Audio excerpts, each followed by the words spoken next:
Simon,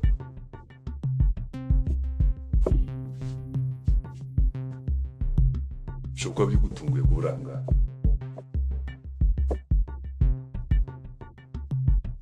ariko nta kintu na kimwe gikwiye kugutungura kubera yuko akazi winjiyemo ni akazi gashobora no kujyana n'ubuzima bwawe bwite. Kubera iyo mpamvu nakuzanye aha ngaha ngira ngo umenye